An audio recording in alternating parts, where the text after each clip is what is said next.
여러분 안녕하십니까? 오늘은 약속과 실천, 소원 기도 이런 주제로 말씀을 드리도록 하겠습니다. 저는 박완신 장로입니다. 제가 장로로 섬기는 소망교회 화요절찬 성경 공부가 하반기 지금 진행되고 있습니다. 하반기는 특히 믿음의 기도 역사를 움직이다 이런 주제로 성장과 한국교회의 위대한 기도 이야기를 중심으로 해서 오늘은 제4강 한나의 서원기도 100만인 구령운동의 약속과 실천이라는 주제로 소망교회 김경진 담임 목사님께서 아주 너무 말씀을 잘 전해주시고 또 깊이 있게 하셔서 우리가 어떻게 나라와 민족이 이 어려운 때 기도해야 될 것인가 하는 것을 중심으로 말씀을 나누고자 합니다. 이스라엘이 이제 암흑기를 끝내고 새로운 시대를 여는 위대한 선지자 사무엘을 탄생시키는 거룩한 통로가 된 한나의 서원기도를 사례로 한번 쭉 살펴보도록 하겠습니다. 우리나라도 1907년 평양 대붕의 열기가 점차 식고 국권 상실의 1910년이죠. 한일 합방을 앞둔 절제절명의 위기 속 한국교회의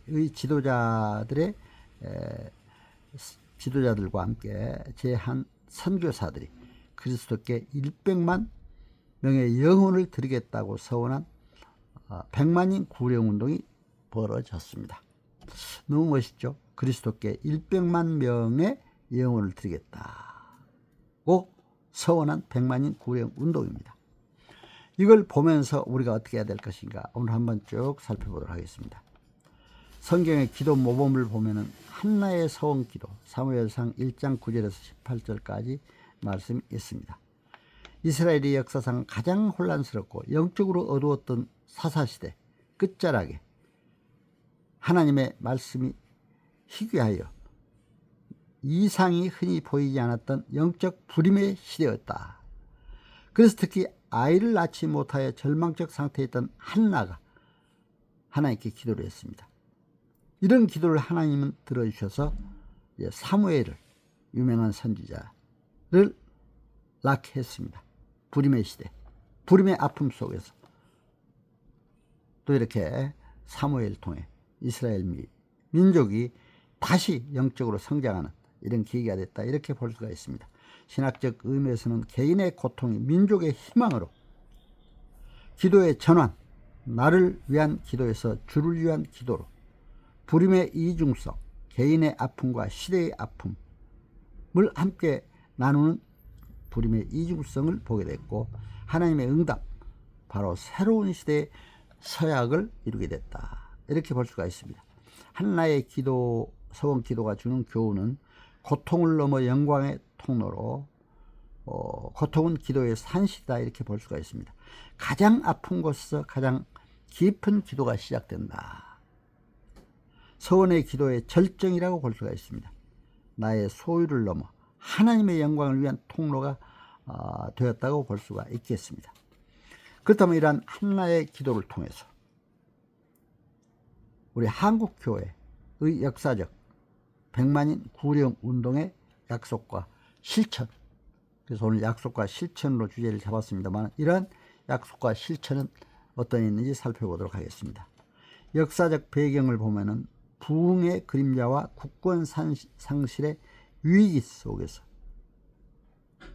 기도했습니다. 우리 믿는 사람들이 1907년 헤이그 특사 사건을 빌미로 고종 황제 강제 퇴위가 이루어졌고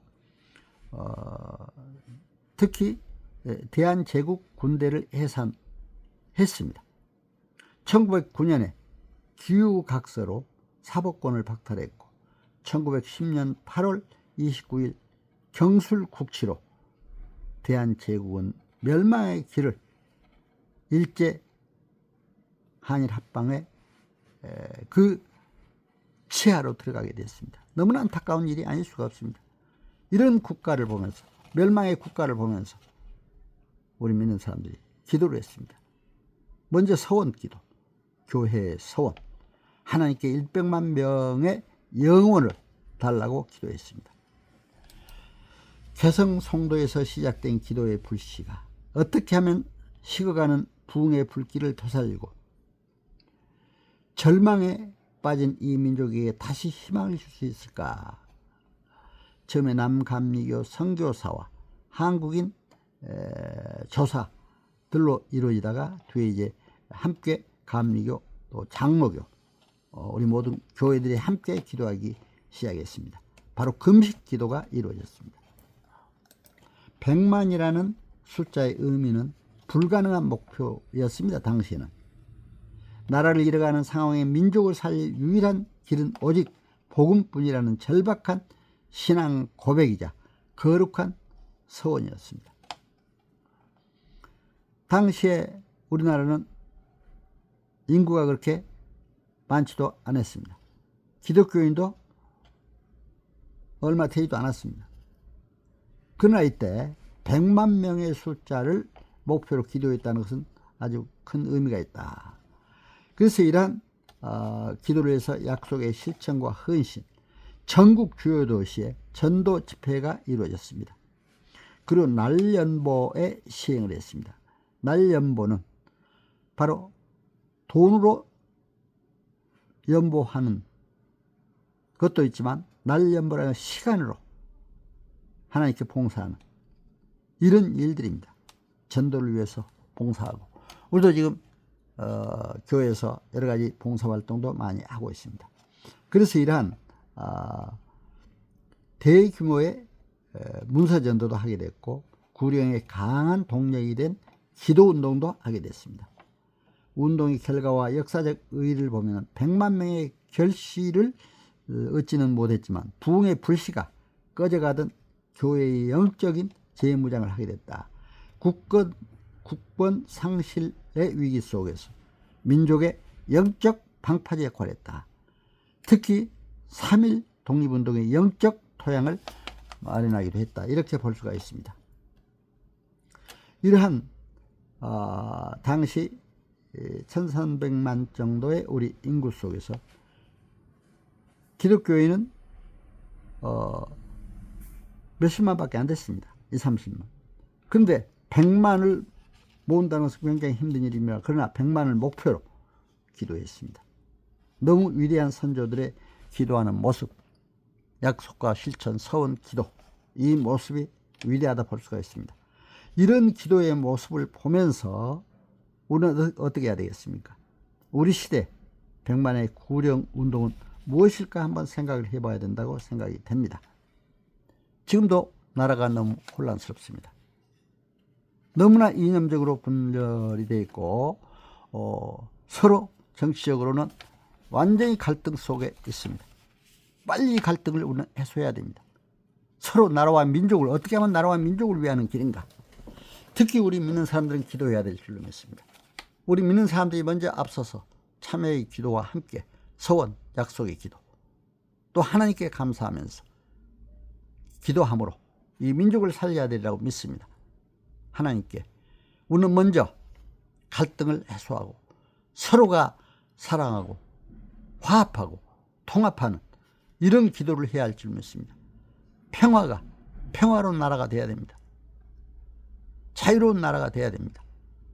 왜 이렇게 갈등의 늪 속에서 우리가 서로가 다투고 싸워야 하는지, 이런 모습을 우리가 빨리 넘어서서 기도로 하나님께 맡기고 하나님 나라가 이 땅에 확장되도록 기도해야 될 줄 믿습니다. 하나님 앞에 맡기고 나아간다면 하나님이 분명히 가장 좋은 길로 우리나라를 이끌어 주실 줄 믿습니다. 기도하는 선조들이 있었고 기도하는 우리 성도들이 있기에 우리나라는 절대로 저는 망하지 않는다 생각합니다. 하나님께서 분명히 좋은 길로 인도하시리라고 믿습니다. 그러나 우리 한 사람 한 사람이 열심히 기도하고 우리 믿는 사람들, 한국교회가 더 먼저 앞서서 기도해야 된다고 생각이 됩니다.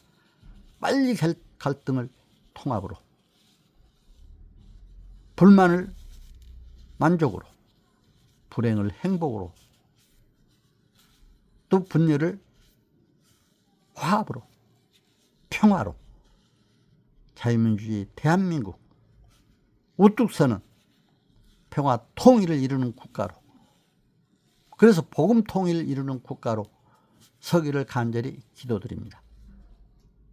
여러분, 오늘 약속과 실천 서원 기도, 이제 제가 김경진 소망교회 담임 목사님 말씀을 근거로 해서 저 나름대로 국가와 민족의 현실을 보면서 오늘 말씀 드렸습니다. 여러분, 오늘 저희 말씀과 함께 해주셔서 감사드립니다. 건강하시고 행복하시기를 기원합니다. 감사합니다.